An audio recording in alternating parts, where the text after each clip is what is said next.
It's been 2 years since our little blue devil Sonic appeared in the small Montana town of Green Hills, and now his arch nemesis Dr. Robotnik returns from the Mushroom World, but this time he isn't alone.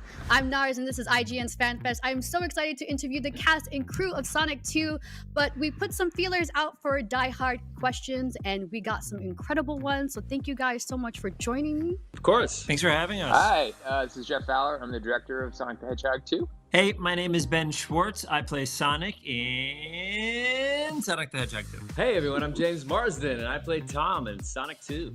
Hello, I'm Colleen O'Shaughnessy, and I play Tails in Sonic the Hedgehog. Now, our first question to Jeff. You've spoken about the bigger scope of Sonic 2 in comparison to the first movie. Obviously, we have more characters, Tails and Knuckles, but you also spoken about bigger action, bigger set pieces. How do you balance the scope from a personal perspective and then kind of build on those moments with every individual character? I mean, that's the trick is trying to balance it all, because we have an embarrassment of riches. I mean, there's so much great material to pull from. 30 years this Sonic's been around. There's so many great characters, so many great worlds. But yeah, that's kind of just the movie making process, is just trying to figure out the right proportions of the action, the humor, and the heart. But I think, just speaking for how we approach these movies, I don't think anyone ever came out of a movie theater and said, you know what, that movie had too much heart. There's a real turnoff. These emotions. I think we always work really hard on the script to have that heart in there, and then once the cast comes in, they do a great job. I mean, perfect example is our rowboat scene. Those kind of scenes are really their importance cannot be overstated. So yeah, it's but the action is fun too. So it's a big movie, and it's got more of all the stuff everyone loves from the first film. Now, Ben, without giving away any spoilers, have those changes impacted how Sonic is portrayed, or would you say there's like significant character development in Sonic from 1 and 2? I think there is actually great character development. I think that Jeff and the writers did an incredible job in that Sonic has someplace to grow. Sonic has with the scale. Sonic has new ambitions and things like that. So it's really fun to get to play that. So kind of the arc of the first one is this little kid that doesn't have any friends, trying to find a place to belong and find a family. And then the second one has a different kind of arc for Sonic, which I'm not going to say to not give anything away, but it's really lovely. And it goes into what Jeff said. I think you can have all this action, which they do so well. You can have all this comedy, which is so fun. But when you have the heart and when you care about what happens to your characters, I think that's when the movie goes from good to great. And Jeff is incredible at that. So we have a whole bunch of that. Ben said it perfectly. No matter how much action you have, if you don't care about the characters, then all that action is kind of meaningless. It has no stakes. So as we bring in these new great characters like Tails and Knuckles, we're going to work really hard to make sure that the audience cares about them, and then has a great time with them, for 2 hours. Speaking of bringing in new characters, Jeff, the movie so far is keeping up with the game's timeline, the original Sonic, and now Sonic 2 with Tails' introduction, and obviously Knuckles came in Sonic 3, but we have him here in this movie. Are there any specific set pieces, levels, designs, etc. from Sonic 2 and 3, the games, that you wanted to pull for this sequel?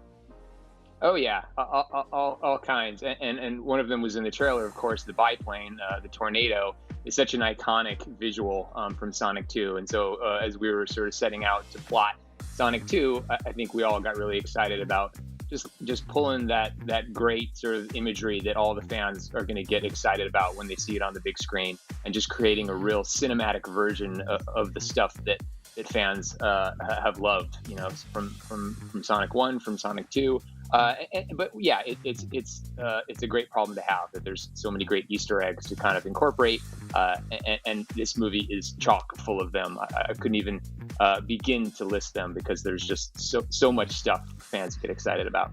Do you think Tom thinks of Sonic as a son or as a best friend or friend? That's a great question. I think the beginning of the first film, obviously, and all throughout the first film, it was a friendship. It was a buddy road trip, but I think their relationship continues to evolve into this second movie.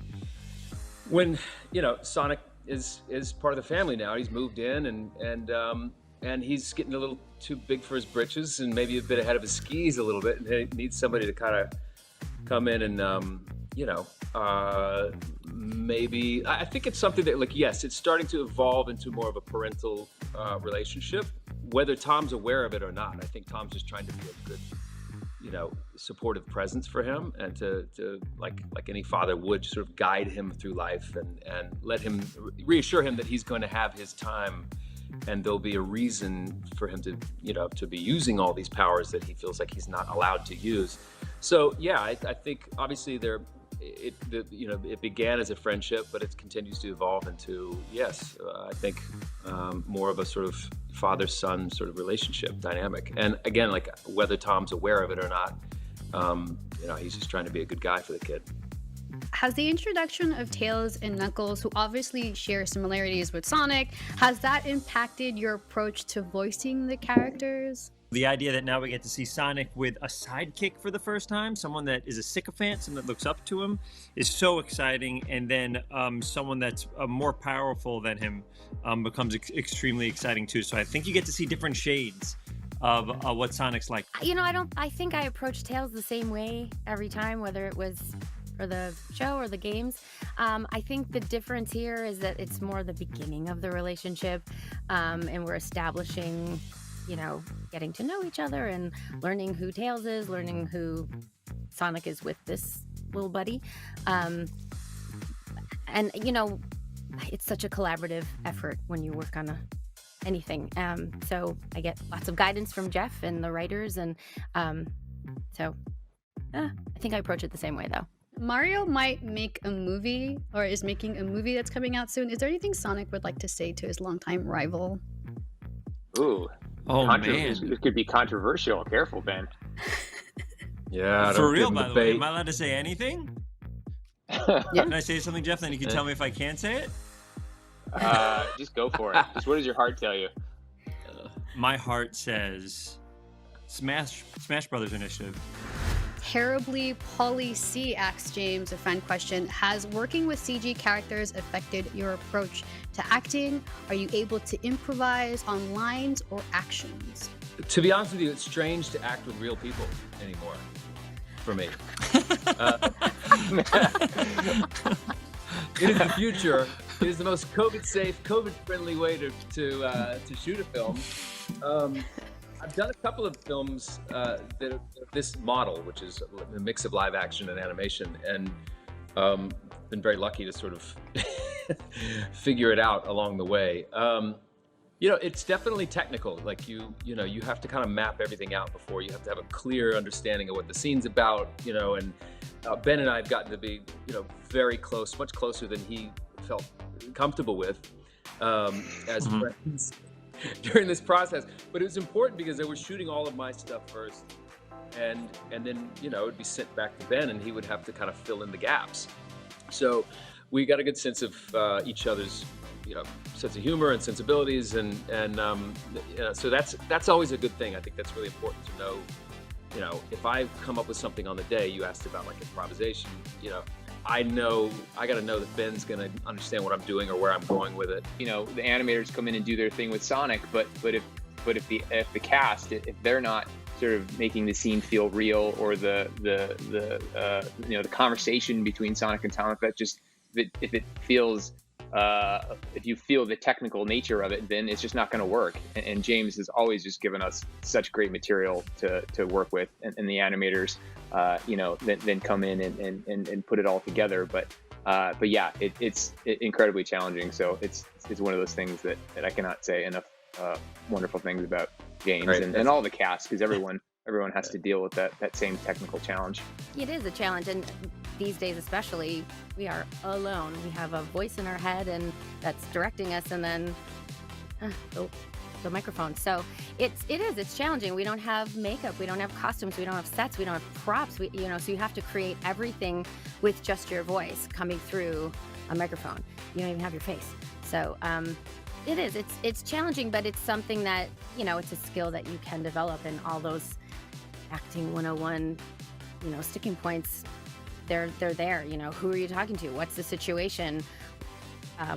what in this situation, what would this character do? Where has he been? Where is he going? Who's he talking to? So, you got to hang on to all those acting chops from a million years ago and just throw them into the ether. What about you, Ben? First of all, way easier to not have James there. It's a waste of time to have him around me. So way easier to do without him. Absolute piece of garbage. Like, bologna sandwich, no bread, no condiments, acting with styrofoam. So for me to do it by myself is a huge, huge help. But I will say, so I've been doing voiceover since 2005, so 17. Oh my goodness, I'm getting so old. So 17 years. And the thing that I've learned from deciphering between the two is that exactly what Colleen said, and Colleen is obviously a hero of this, of the Sonic franchise in every form, is that because you don't see our faces, and even though sometimes they put dots on my face and they put a bunch of cameras there, you have to act out what your face is kind of doing. You almost have to give it a little bit more. You almost have to to give the animator something to play with, or to kind of give them a path and what you're feeling and emoting.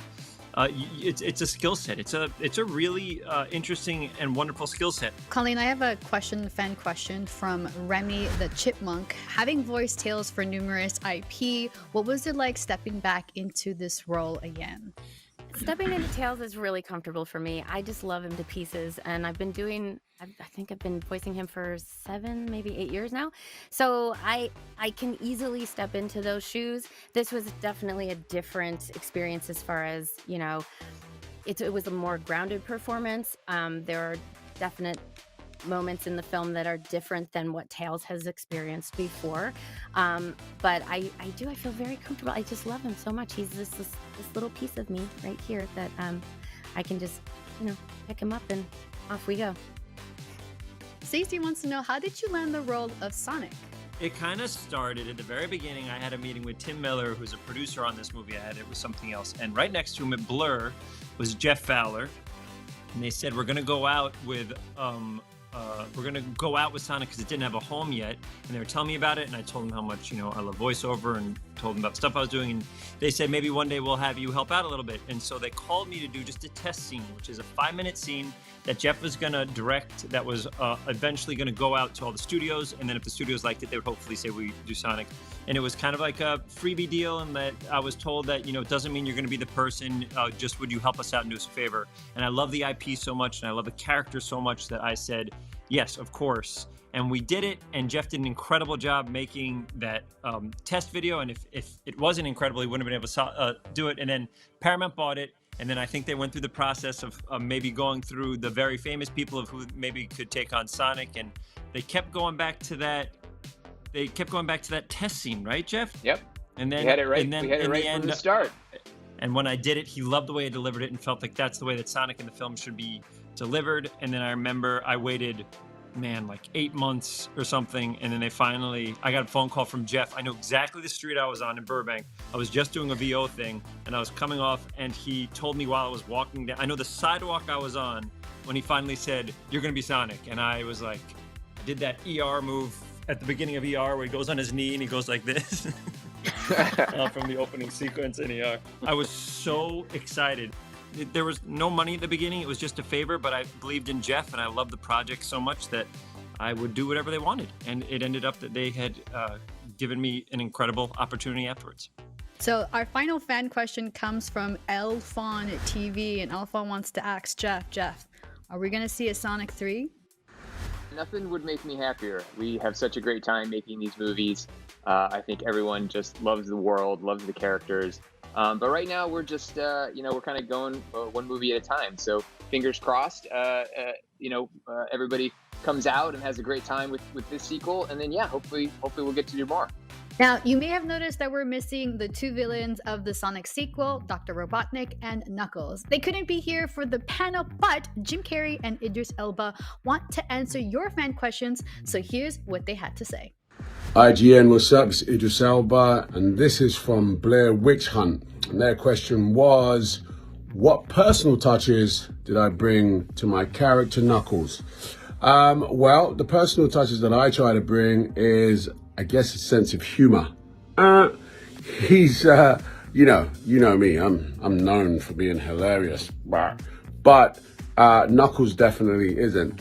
So, you know, in the recording of my character, I would just bring some oddities to him in his personality. He was like, he didn't think he was saying funny stuff, but we would just encourage him to say stuff that just sounded funny and sounded so serious. So there's like one scene, I can't tell you too much about it, but he talks about ice cream. And he talks about ice cream pretty seriously. Anyway, that was sort of my personal touch, is trying to bring and inject a little humor.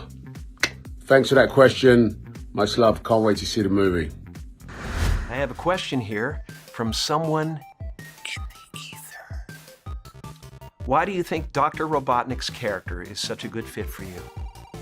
How does he compare to other wacky characters you've played in your career? I think Robotnik is the perfect fit for me because I am a master of playing people who are filled with self-loathing and who compensate for it with a veneer of total confidence and even an air of superiority. And so when I get that call, I'll be there. Yes, sir. I'll be in the way bad guys yell when they're being thwarted. I'll be in the way kids laugh when they want a new Jim Carrey movie and they hear Sonic 2's on the TV. And when the people are eating the popcorn they made and playing video games in the circle of friends they built online, I'll be there too. Scene.